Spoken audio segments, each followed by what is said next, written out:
Misato approaches Keda, who stands nervously as she asks about the document they discussed the previous day. Keda, his expression showing unease, apologizes, explaining that it is not yet ready. Misato, keeping a firm demeanor, questions whether it will be ready before noon. Keda, still unsure, stammers out his uncertainty. Misato doesn't let up, telling him to do as much as he can and leaves him standing there, her back straight and her stride confident as she walks away. Later, Misato confronts Keda again. She stands tall with an imposing presence, her arms relaxed but her expression serious. She reminds Keda that it has been a week since Kaneshikawa asked him to complete the task, and it should have been finished in just 3 days. Her sharp tone cuts through the silence as she questions his professionalism, emphasizing that he should be able to manage his time better. Keda, visibly flustered, stammers out an apology. Misato corrects his wording, instructing him on how to properly address his superiors. As her glare intensifies, Keda quickly corrects himself, offering a more formal apology. Misato finishes the conversation with a cold command: the document must be finished by noon. Her eyes narrow, watching him intently to ensure her words are understood. Misato moves through the office with a sense of purpose. She hands Kaneshikawa several documents, including the minutes of yesterday's meeting and various proposal documents for review. Kaneshikawa thanks her, acknowledging how much work she has done. As Misato walks away, her coworker comments that while she may be intimidating, she is highly competent and logical in everything she does. Keda watches her from a distance, agreeing silently, but adding that she is also scary. Misato, overhearing, confronts Keda, warning him that his overly kind demeanor is being taken advantage of. Her sharp gaze bears down on him as she reminds him to maintain more dignity when dealing with subordinates. Keda, looking worried, promises to do his best. In another part of the office, Keda thanks Misato for her help earlier. She brushes it off, telling him not to mention it, as they walk toward the elevator. Keda shares with another coworker that he has completed and submitted the document as required. His coworker praises him, though he reminds Keda that this is simply part of his job. Misato remains quiet, but her commanding presence lingers even as they prepare to leave the building. Walking outside, Keda suggests he will pick up lunch from the convenience store. Misato walks beside him, her usual reserved expression in place. Keda mentions grabbing a bento, to which Misato makes no direct comment. As they part ways for a moment, Misato watches the surroundings, noticing someone nearby who catches her attention briefly. At a restaurant, Keda excitedly eats a roast beef bowl, commenting on how delicious and reasonably priced it is. Misato sits across from him, her expression as calm and unreadable as ever, quietly listening. Keda, in his usual cheerful tone, suggests that Misato, who earns more than him, should treat herself to something more proper.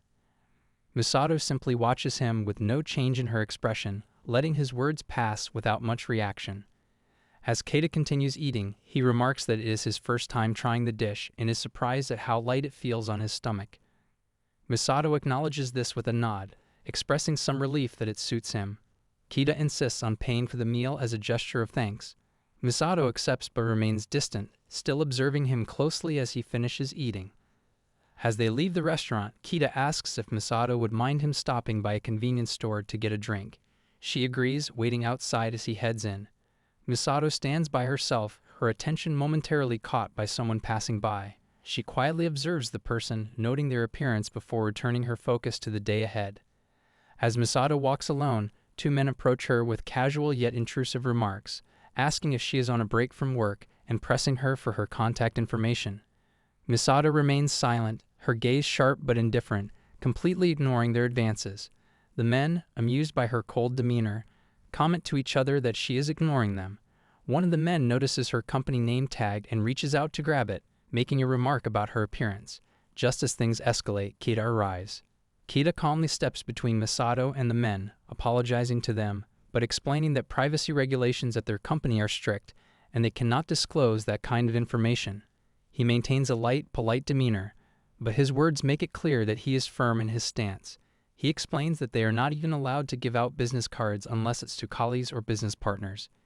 His calm presence diffuses the situation, and the men decide to leave. Misato lowers her gaze and apologizes to Keda, feeling she has caused him trouble by not handling the situation herself. Keda, in his usual soft manner, waves off her apology and says he should not have left her alone in the first place, even if it was just for a short while. Misato, still feeling guilty, continues to apologize, but Keda brushes it off, gently suggesting that she use the same assertiveness with her subordinates as she does when dealing with outsiders. Later, Keda offers Misato a small gift, chocolate, and thanks her for her hard work. Misato, though still serious, accepts it and thanks him in return. As Keda prepares to leave, he mentions that after finishing his work for the day, he will head straight home. Misato watches him go, her expression unreadable, but her eyes follow him as he walks away. Later, Misato opens the small envelope that Keda had handed her earlier. Inside, she finds a small amount of money, with a note apologizing for making her pay for lunch earlier. She is taken aback, wondering if it was really necessary. Misato overhears colleagues gossiping about her having made a mistake with a client that nearly caused the cancellation of a contract. She is frustrated by the rumor, but before she can dwell on further, she reflects on Keda's overly kind nature. At the office, Keda approaches Misato, who is apologizing to the department manager for a mistake. She bows deeply, taking full responsibility for the situation, stating that she will do whatever it takes to make amends. Keda steps forward, suggesting they apologize together, taking part of the blame for not opposing the department manager's decision. They stand side by side, united in their apology. Afterward, as they sit on a train, Keda reassures Misato that everything went well. He smiles, telling her that her sincerity got through to their superior and that she did a great job. Misato, still feeling conflicted, admits that the superior is not so naive as to forgive someone who isn't sincere. Keda insists that she should be proud of herself, gently reminding her not to carry the burden alone and to rely on her seniors or colleagues when necessary. Later that evening, Misato is shown lying in bed, holding the note Keda gave her. She blushes as she recalls his soft, kind nature, finally letting herself acknowledge how much his support means to her, even though she still questions if 1,000 yen was enough for the lunch. Keda, meanwhile, reflects on his decision to give her the money, slightly embarrassed at his own gesture, but still thinking it was the right thing to do. Kaneshikawa stands in his office, surprised and concerned about being paired with Misato for an upcoming business trip to Kyoto. He feels uncomfortable, knowing that being alone with her might cause some unease. However, his superior reassures him, saying that the trip is necessary to leverage his connections for negotiations. Misato, who overhears part of the conversation, remains composed and focused, expressing her intent to gain experience from the trip, especially under Kaneshikawa's guidance. They both acknowledge the professional nature of the situation, with Misato showing her usual determination and professionalism. As they arrive in Kyoto, the iconic tower stands tall in the background, marking their arrival. Inside a meeting room, Misato and Kaneshikawa present their proposals to the client. The executives on the other side review the documents carefully. The lead executive smiles, recognizing the mutual benefit for both companies, and expresses his approval of the proposal, promising to consider it thoroughly. Misato, maintaining her calm demeanor, thanks them for their cooperation, while Kaneshikawa, standing beside her, appears relieved yet determined. Later, they meet with an old colleague of Kaneshikawa's, Keda. The two men exchange pleasantries, recalling old times and commenting on how much they'd changed, or in some ways, stayed the same. Keda invites both Kaneshikawa and Misato to dinner at a restaurant they used to frequent. Misato, caught off guard by the casualness of the conversation, listens intently, showing a slight hint of curiosity. At dinner, the atmosphere is more relaxed. They sit around a table in a cozy restaurant, and Keda brings up past memories, teasing Kaneshikawa about how he used to be. Kaneshikawa laughs it off, slightly embarrassed, but Misato remains quiet, clearly observing their dynamic. The topic shifts to how things have changed over the years, with Keda complimenting Kaneshikawa on his growth and reflecting on how his career could have risen higher had he continued his old ways. Misato silently absorbs this information, her attention split between the conversation and the food on the table. Suddenly, Kaneshikawa's phone rings, interrupting the flow of conversation. It's a call from the department manager, and Kaneshikawa steps out to take it, leaving Misato and Keda alone. Keda, noticing Misato's interest in Kaneshikawa's past, begins to share more details. He teases her, suggesting that her curiosity about Kaneshikawa might be more personal than professional.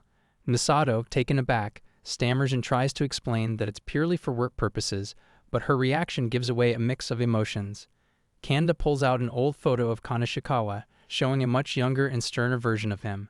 Misato studies the picture, surprised by the stark difference in his appearance. Keda explains how Kaneshikawa was once feared by everyone in the office due to his strict work ethic and perfectionism. He rarely smiled, and although his performance was top tier, it made him a target for envy and rumors. Misato listens closely, struggling to reconcile the stern figure in the photo with the softer, more gentle man she knows today. As Kanda continues to speak, he recounts how Kaneshikawa's strictness was both admired and feared, but also how it eventually led to misunderstandings. Misato's thoughts linger on this image of Kaneshikawa, wondering how much he's truly changed from the person described in these stories. Jokingly suggesting that she should make a move on her colleague as he is single, Misato blushes and quickly denies any such intentions, stating she simply respects him as a boss. Throughout dinner, she begins to reflect more deeply on her relationship with her colleague. Despite her occasional harsh words, she finds herself increasingly appreciative of his kindness and guidance. When her colleague returns from a call with the department manager, the conversation turns light again, but Misato remains lost in thought. The conversation continues in the office as Misato is handed a project proposal by her colleague. She carefully reviews it, acknowledging that the company's management philosophy must be incorporated into the proposal. She instructs the colleague to include this critical aspect in their work. As they discuss, another coworker inquires what the younger employee, Keda, is up to, noticing him seemingly distracted. Keda nervously explains that he has been working on another project proposal, fumbling through his explanation while Misato watches sternly. As she turns her attention back to Keda, her piercing look unnerves him, and he quickly apologizes for not focusing on his tasks, assuring her that he will resume his work immediately. Meanwhile, another colleague, pleased with recent progress, returns to report that he has successfully closed a contract. Kaneshikawa, appearing humble, admits it wasn't particularly difficult, but Misato, unsatisfied with his modesty, scolds him for setting a poor example by not showing confidence. She insists he carries himself with more pride, much to the surprise of nearby colleagues who murmur about how she tends to be quite strict with Kaneshikawa.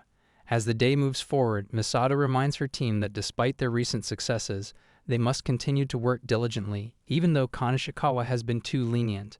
Her words sting but motivate her team to improve their focus. As Misato watches over their work, a coworker comments on how they much prefer working under Kaneshikawa than someone who makes unreasonable demands like the department manager. Misato quickly interjects, reminding them that they must never forget her presence despite Kaneshikawa's softness. Her stern expression leaves them apologizing and scurrying back to their tasks. The workday winds down, and Misato's colleagues prepare to leave, thanking her for her hard work. However, she remains at her desk, deciding to stay late to finalize a proposal, knowing that Bunhausha occasionally pushes up deadlines. Her mind races with the pressure of delivering a strong proposal on time, but she remains composed, ensuring her team can rest while she stays behind to handle the task. As she continues working late into the night, Kaneshikawa returns unexpectedly, offering her a treat, a cute cat-shaped bread. Misato, initially surprised by his gesture, hesitates, unsure of how to react to the adorable snack. He assures her that it's both delicious and meant as a token of appreciation for her hard work. Flustered, she accepts the gift, but expresses her frustration at being treated like a child due to the whimsical nature of the snack. Nonetheless, she thanks him, and Kaneshikawa, always thoughtful, tells her she shouldn't have to play the role of the strict boss all the time, hinting that he should be stricter himself. Misato reflects on his words, appreciating his gesture but unsure of how to express her thoughts. Despite this thought, she awkwardly expresses her gratitude for the gift and takes a bite. Her eyes widen in surprise. It's delicious.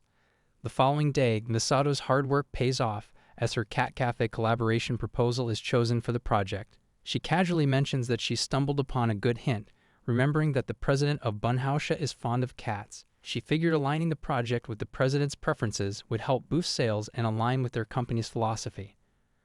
Her colleagues are impressed by her thoughtful planning, praising her efforts.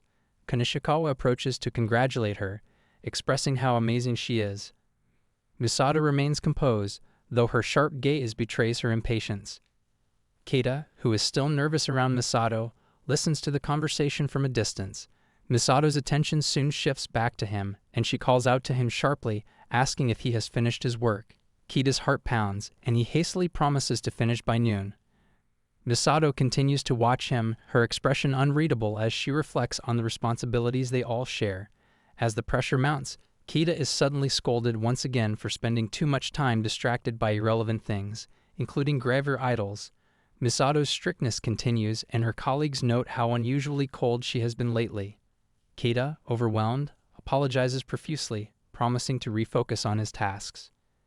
Despite the tense atmosphere, Misato's leadership remains effective, and her colleagues continue to respect her for her uncompromising dedication to the company. A woman is walking through a bustling shopping street, holding a small list in her hand. She reviews the items she needs to buy, mentally going over her shopping errands, which include everyday essentials like headache medicine and a pouch.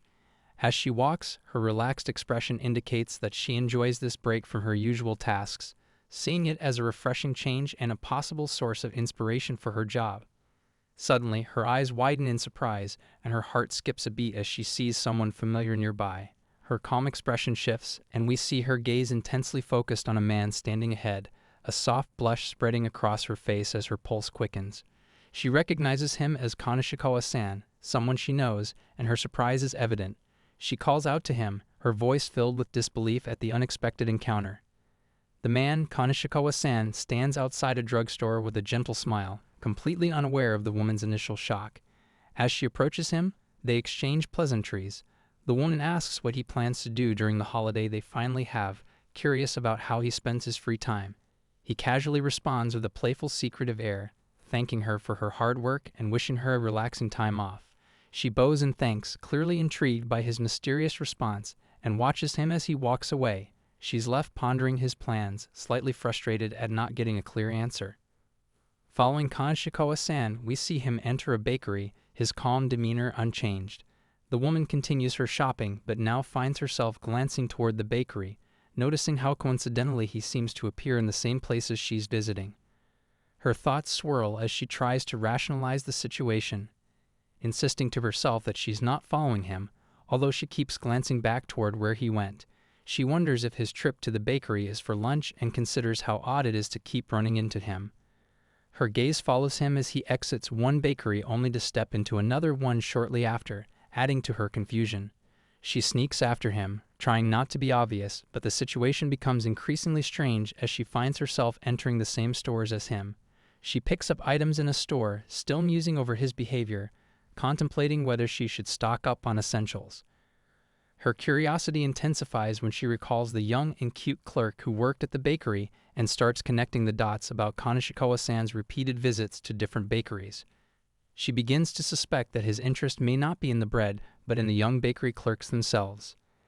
This thought unsettles her as she remembers a previous instance when he showed interest in a graver idol that Keda-kun, another colleague, had been watching. As she walks, her imagination runs wild, envisioning Kaneshikawa-san admiring the clerks with angelic fervor, an exaggerated vision of him floating with wings and a halo while professing his adoration for the bakery girls. The idea disturbs her, and she grows more uncomfortable with the notion. At one point, she loses track of Kaneshikawa-san in the busy street. She looks around, slightly panicked, wondering where he disappeared to. Just as she's about to give up, he suddenly appears beside her, causing her to jump in surprise. They exchange awkward greetings, and she notes how their repeated encounters are becoming more of a coincidence than she expected. As they both stand outside a store, she notices his bag filled with bread and remarks that he's done quite a bit of shopping. He laughs lightly, brushing it off by saying it's just bread, while she tries to hide her growing embarrassment and unease as the situation continues to feel more bizarre by the moment. Kaneshikawa-san smiles warmly as he explains his love for bread, sharing that on his days off, he enjoys visiting different bakeries to try the most delicious varieties.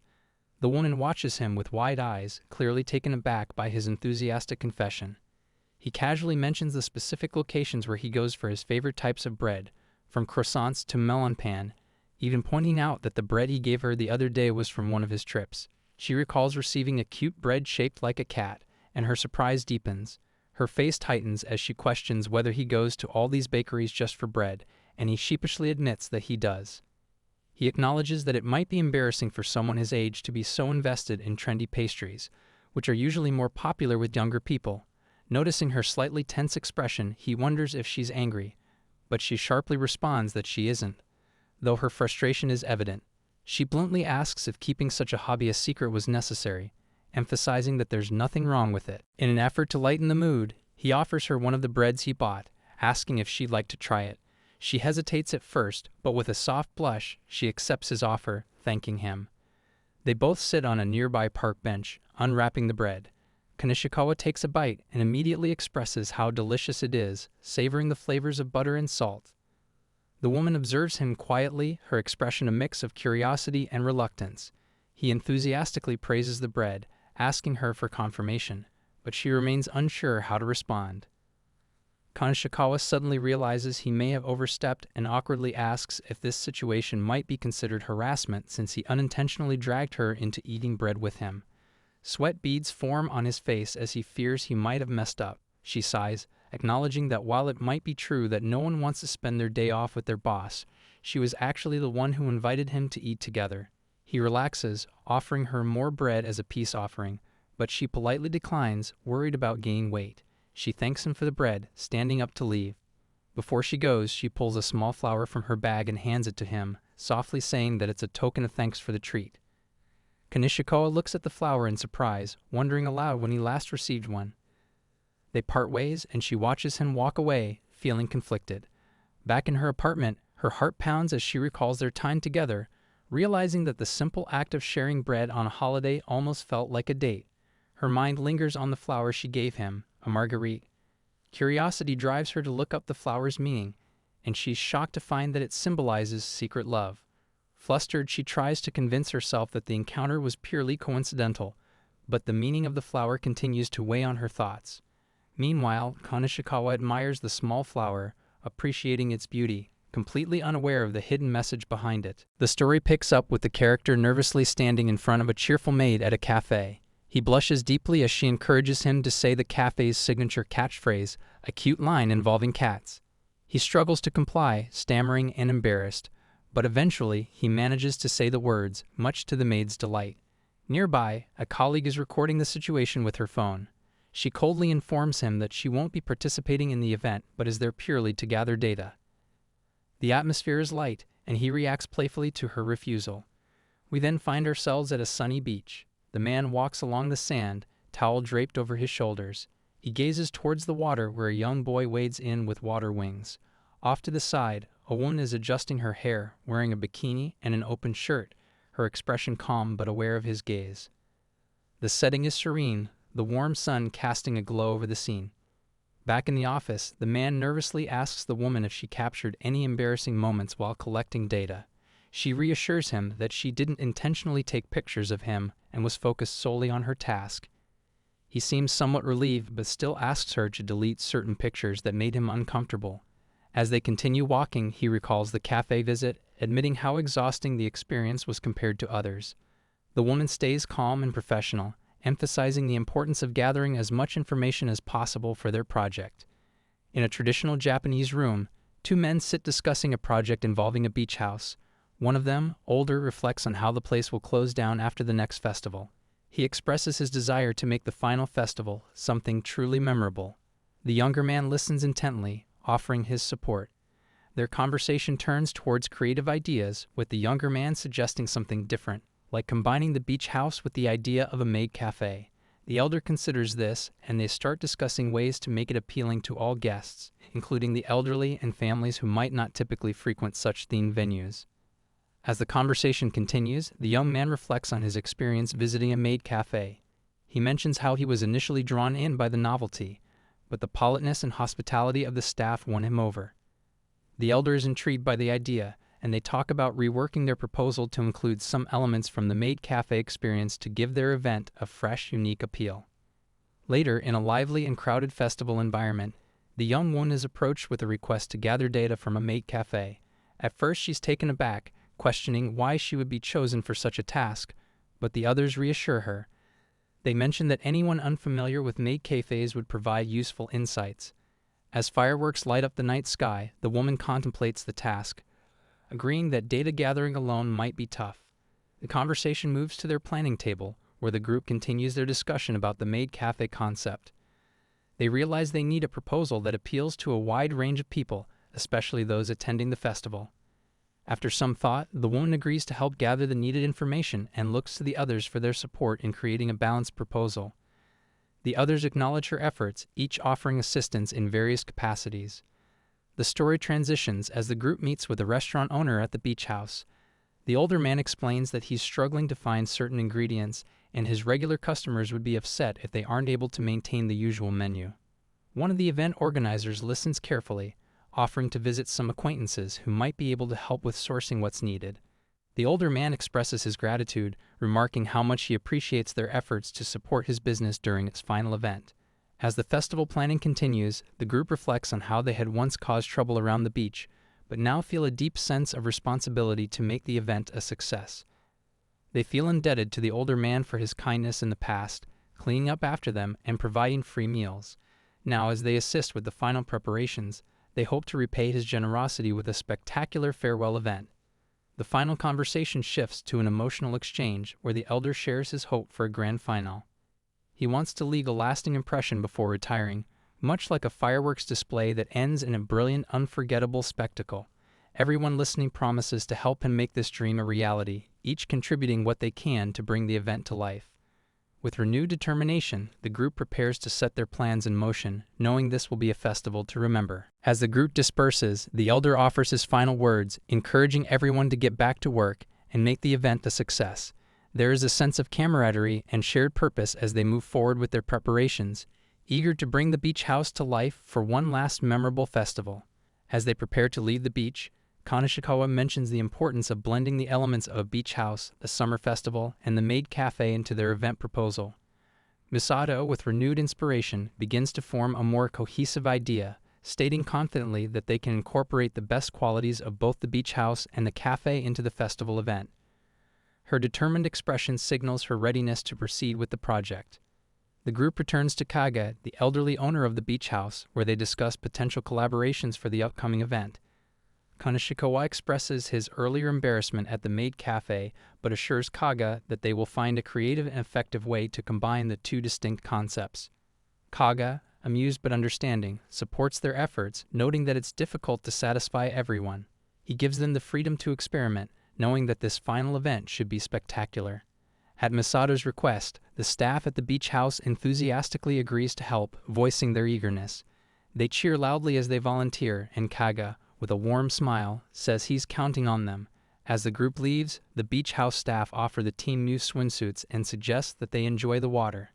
Misato, reluctant to swim, watches as Kaneshikawa and the others dive into the sea, marveling at their energy and enjoyment. She remarks to herself that the beach is truly lovely, observing how much the team is enjoying the refreshing water. Kaneshikawa approaches her, commenting on the beauty of the beach. As he stands before her, droplets of water glisten on his skin, and Misato is momentarily flustered, her heart racing. She scolds him for getting carried away with the beach fun, but when he playfully suggests that she join them in the water, she hesitates. The light-hearted banter continues, with Misato noting that they are still technically on a work assignment. The next day, Misato and Kaneshikawa, back at work, discuss the beach house project further. Kaneshikawa compliments her for coming up with such an innovative and balanced proposal. She responds humbly, noting how much fun they had working together, and he jokingly mentions that she was much stricter with him earlier. Misato tries to change the subject, but Kaneshikawa teases her playfully, causing her to blush slightly. They agree to meet again to further discuss the project, and Misato, gathering her courage, suggests they meet for drinks the following Friday, taking Kaneshikawa by surprise. The workplace is filled with the sound of conversations and laughter as Hinagata, dressed in her work uniform, stands surrounded by her colleagues. One of them thanks her, saying they are truly grateful for everything she has done. Another congratulates her, calling her by name. Hinagata smiles warmly, expressing her thanks to everyone. Nearby, two of her male coworkers talk quietly. One mentions that it's going to be tough without Hinagata around, while the other notes that her husband has just been transferred. They speculate that her departure is because of her upcoming marriage. Later, Misato arrives with a bouquet of flowers and congratulates Hinagata. Hinagata, pleasantly surprised, thanks Misato for the beautiful bouquet. The two women share a warm moment, but in the background, another group of coworkers whisper among themselves, surprised that Kaneshikawa, one of their colleagues, isn't married. Joking that he gives off an unreliable vibe, but with his calm demeanor, it wouldn't be strange if he had a wife. Meanwhile, Misato's expression turns serious as she watches the lively atmosphere, recalling how much the team has relied on Hinagata in the past. The mood shifts as the group is reminded of her significance, and a rumbling noise fills the air, signaling their unease at her departure. The workday continues. Misato, back at her desk, is approached by a younger colleague who comments on how happy Hinagata looked, lost in thought about how nice being married must be. Misato interrupts, reminding her that the lunch break is over. The colleague, undeterred, zooms over to Misato, nervously asking if Misato has any plans to marry. Misato responds flatly that she has no such plans at the moment, leaving her coworkers in awe. As they press her further, Misato considers the idea briefly but dismisses it, noting that her current focus is on helping her coworkers become as capable as she is. Later, Kaneshikawa is seen working at his desk, and Misato watches him from afar. Her coworkers express doubt that marriage is in their future, and Misato remains focused on her work, typing away at her desk. She reflects briefly on her single status, reasoning that there are still many things she wants to do and that being single allows her to stay focused on her job. Her satisfaction with her work keeps her busy and fulfilled. As the day progresses, Kaneshikawa, wearing a gentle smile, approaches Misato, who is holding the bouquet from earlier. He addresses her by name, sparking another round of interactions between them. Misato, caught off guard, quickly reorients herself, determined to focus on her work. However, her attention is drawn once more to Kaneshikawa as thoughts about her personal life and relationships surface. The story unfolds with quiet moments of reflection and subtle interactions between the characters, each grappling with the balance between personal fulfillment and professional responsibilities. Misato remains a central figure, poised yet conflicted, as she continues to navigate her role at work while reflecting on her future. Kaneshikawa is caught off guard when Misato suddenly enters the office, addressing him by name in surprise. He looks flustered, unsure why she would know him, and admits that he doesn't even know her. Despite his confusion, he remains polite, but his earnestness is noted. Misato, appearing awkward, stammers before explaining that they are still within work hours, suggesting that personal matters should be discussed after work. Kaneshikawa appears a bit overwhelmed by her straightforwardness, but he quickly recovers, showing his professionalism. Their conversation takes a turn when Misato mentions a photo taken during a business deal, bringing up a connection to Kaneshikawa. He learns that the department manager had shown his photo to his daughter, who had taken a liking to him. Despite his initial shock at this unexpected news, he expresses concern about the age difference. Kaneshikawa is in his 50s, while the daughter is only 32, a difference that he is uncomfortable with. However, Misato points out that the daughter has no issues with the age gap. Despite his discomfort, the manager presses on, noting how capable and earnest Kaneshikawa is, qualities that have likely attracted attention. As the conversation becomes more personal, Misato begins to question if Kaneshikawa has avoided marriage because of his past, suspecting that an earlier relationship might have left him unwilling to consider marriage again. Just as the manager suggests they go for a meal, Misato bursts in, accusing the department manager of harassment. She stands her ground, her anger clear as she defends Kaneshikawa, criticizing the department manager's actions. The manager tries to deflect, saying he only wanted Kaneshikawa to be happy. But Misato remains firm, her frustration palpable. Kaneshikawa steps in to stop the argument, thanking Misato for standing up for him.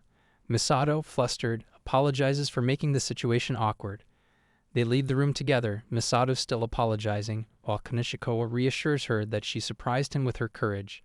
He tells her that seeing her stand up against the manager was unexpected, but he is grateful for her support. Misato's heart races as she processes his words. Later, they find themselves outside a restaurant. Misato had made a reservation under her name, but the restaurant staff cannot find it, leaving them both speechless. Despite her frustration, Kaneshikawa reassures her, pointing out that it was clearly the restaurant's error. As they leave, Kaneshikawa suggests checking his favorite restaurant as an alternative. Thankfully, Kaneshikawa's choice, a traditional Japanese ryote, is available. Misato is impressed by the elegant setting, though she notes that it was not the Italian restaurant she had initially booked. Kaneshikawa brushes it off, saying it's no trouble, and smoothly arranges everything. As they sit, Misato feels admiration for how effortlessly he handles the situation, much like how he operates at work. She muses to herself that it's his kindness and professionalism that she admires so much. They begin their meal, and the restaurant chef, who knows Kaneshikawa from past visits, strikes up a conversation. He comments on the retirement of a former colleague due to marriage, prompting Kaneshikawa to reflect on his own views about marriage. Misato listens attentively as he contemplates whether it's time for him to start considering it seriously. Misato, though nervous, admits that age differences don't bother her, sharing a personal story about her parents. Kanishikawa is touched by her openness, and they enjoy their meal, the conversation turning more lighthearted. As the meal progresses, they discuss family, education, and their respective upbringings. Misato recalls her carefree childhood and how it contrasts with her current sense of responsibility. Kanishikawa, impressed by her work ethic, notes that she's always on time and handles her responsibilities with ease. Their conversation shifts between lighthearted memories and more serious topics as they share details about their lives, finding unexpected common ground. At the end of the meal, they begin to drink together, with Misato joining in on the sake. They share a moment of laughter, but Misato is still focused on learning more about Kanishikawa's thoughts on marriage. The conversation continues to flow naturally between them as they share stories, creating a sense of mutual respect and understanding. We observe a lighthearted conversation as one person recalls mischievous childhood days, such as picking stones from the side of the road. This prompts a comment about how they too had mischievous days. The atmosphere shifts as one person offers food to another, urging them to eat it before someone else returns from the restroom, adding that the other individual won't have any due to punishment. When questioned if they are sure, the reply is affirmative. The focus turns to a man who seems insistent on only discussing work, even in the company of a lady who appears to have feelings for him. His demeanor is described as insensitive, with frustration expressed as he continues talking without considering the lady's emotions. We follow a flashback to his journey, where he worked hard to become a top chef in Japan after learning Japanese cuisine in his home country. Despite his efforts, he despised the fact that people only came to his restaurant because of the novelty of foreigner cooking Japanese food. This leads him to hire someone 30 years ago to help improve his culinary skills and be evaluated for his talents rather than for the novelty. In the present, another man tells him that attracting customers is essential and his current foundation is weak.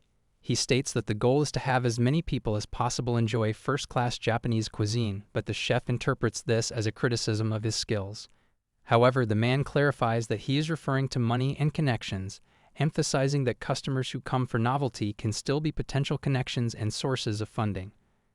Reluctantly, the chef agrees to proceed, understanding the need to focus on expanding the customer base. Next, we see that the chef's restaurant was featured on TV, a fact that initially irritates him as he feels like a spectacle. Despite this, after the broadcast, many people start visiting the restaurant.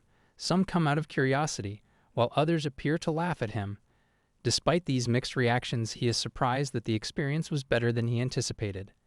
An elderly man compliments the food but also notes that while it's good, there is still room for improvement, both in the presentation and overall quality. The story moves forward as someone offers to help him hone his skills further, and the chef reflects on the growth he has experienced over the years. It's mentioned that his old mentor, once strict like a demon, has mellowed out with the patience of a saint. We notice a moment of self-reflection where the chef is reminded to try his hardest, though this is not framed as a rivalry. One individual comments that although the chef seems calm now, his inner core hasn't truly changed, suggesting that the emotional walls around his heart remain sturdy. Another person joins in, asking if he would like another drink, with an added note that the chef has an unusually high alcohol tolerance, to the point that even consuming all the available sake wouldn't get him drunk. We see a heartfelt exchange outside the restaurant, where someone expresses regret over not learning more about the chef's views on love and marriage. When asked if they should call a taxi, the other person declines, expressing gratitude for the day. As they part, there's a playful discussion about whether being proactive or reactive is better, with the proactive approach being favored. As the conversation continues under the night sky, one individual resolves to become even more proactive, stating this with determination. The other person remarks on how fast they'd grown, offering a warm goodbye, noting that their face is still bright red, possibly from the alcohol. The departing person gives instructions to a driver, ensuring that their companion is taken care of. As the car pulls away, the focus shifts back to the chef, with a remark about his emotional walls once again. The determination builds as someone resolves to bring those walls down, setting the stage for a new chapter of personal and professional growth. The city lights glimmer in the background as the resolution to understand and connect with the chef grows stronger. The beach house is bustling with activity during the summer festival. People chat excitedly about how successful Kaga's beach house has become. A group of friends, relieved at the outcome, remarks on the great turnout. One person mentions that they got fired up when they heard Kaneshikawa was coming too. Another friend compliments Misato's yukata, stating how lovely it looks, to which Misato responds with a polite thank you. In a light-hearted moment, someone excitedly shows off a prize they won, declaring how much fun the festival is. However, they quickly get reprimanded by Misato, who tells them they are getting carried away and to put the prize away. Apologizing quickly, they comply, acknowledging her strictness. At the festival food stalls, there's a cheerful server handing out a special bunny-shaped corn dog to a customer.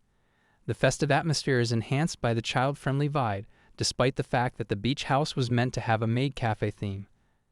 The customers note that they were initially worried about the maid cafe style, but are now enjoying the lively and welcoming environment. The server brings 2 omusoba dishes to a table, thanking the patrons for waiting.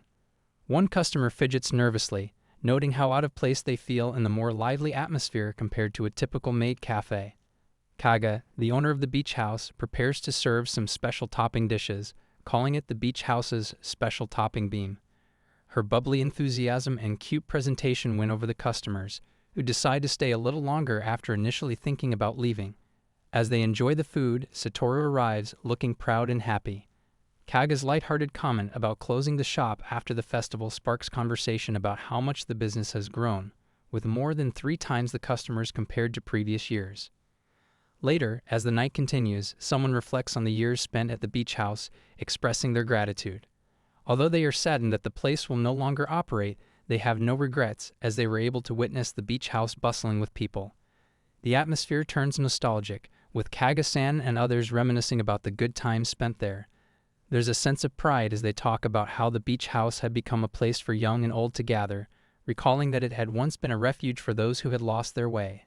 Satoru, filled with emotion, suddenly steps forward and asks to take over the beach house. This unexpected declaration catches everyone off guard. He explains that the beach house had been a place of redemption for him and others, where they were given a chance despite their troubled pasts. He begs Kaga-san to allow him to continue running the business so he can repay the kindness they all received. Kaga listens intently, with tears welling up. Others present echo Satoru's sentiments, pleading for the beach house to remain open. They admit how much the place means to them, how it saved them and gave them purpose. Satoru insists that this isn't a sudden decision, as he has thought it through carefully. His plea is heartfelt, and he expresses his desire to take over the legacy that Kaga-san has cherished for so long. In the final moments, the conversation shifts to the broader perspective of how places like the beach house, with their long history and personal touch, are slowly disappearing in favor of more commercialized areas. There's a realization that keeping the place alive is no easy task, but Satoru is determined to give it his all to ensure the beach house's legacy continues. Misato, now walking through the festival with a small group, seems slightly detached, her mind elsewhere. One of the men notices and asks if she's gotten separated from the others. She shakes her head, expressing that she's enjoying herself, but making no effort to rejoin her group. He's surprised, wondering if he's bothering her, but Misato, her expression softening for just a moment, assures him that she's here by choice. The man stumbles in his response, caught off guard by her directness, and fumbles an apology. Misato, meanwhile, shifts her gaze away, internally reflecting on her growing feelings for him, feelings that are clearly causing her some discomfort. The two continue walking through the crowded festival together, though a subtle tension lingers between them. As they pass by some food stalls, Misato, now a bit more self-conscious, wonders if they look like a couple to the people around them. She keeps her thoughts to herself, but can't help noticing the man's casual demeanor. They order shrimp crackers from a vendor, the light-hearted banter temporarily easing the underlying tension. The mood is quickly disrupted when a bystander mistakes Misato for the man's daughter. Misato's eyes widen in disbelief, and the man awkwardly corrects the misunderstanding. The situation escalates into a mild argument, with Misato growing visibly frustrated. She tries to express that it's not the misidentification itself that bothers her, but rather how it distorts their actual relationship. The man, now flustered, struggles to explain himself, admitting that he can see why it upset her, but inadvertently making the situation worse by suggesting it wasn't too far off. As they sit together, waiting for the next fireworks display, the conversation returns to the festival. Misato, still frustrated but trying to ease the tension, comments on the nature of summer festivals, describing them as fun and full of tradition. The man agrees, praising the lively atmosphere and mentioning how great Misato looks in her yukata. Misato's reaction is almost immediate, her heart racing as his casual compliment catches her off guard. She's momentarily speechless, her mind spinning with the unspoken thoughts she's kept to herself throughout the evening. The fireworks explode in the sky, capturing their attention and giving them a temporary reprieve from the awkwardness. As the colors light up the night, they share a quiet moment of appreciation. The man smiles softly, commenting on how beautiful the fireworks are, and adds that he's glad the project was such a success. Misato, still distracted by her earlier emotions, barely manages to respond, too focused on the whirlwind of thoughts swirling in her head. As the night draws to a close, Misato's feelings become too overwhelming to contain. Without thinking, she lets slip a quiet confession, saying the words out loud before she even realizes what she's done. However, the booming fireworks drown out her voice, and she's unsure if he even heard her. The display continues, but for Misato, the moment feels suspended in time, her heart racing as she wonders what comes next. Here I am.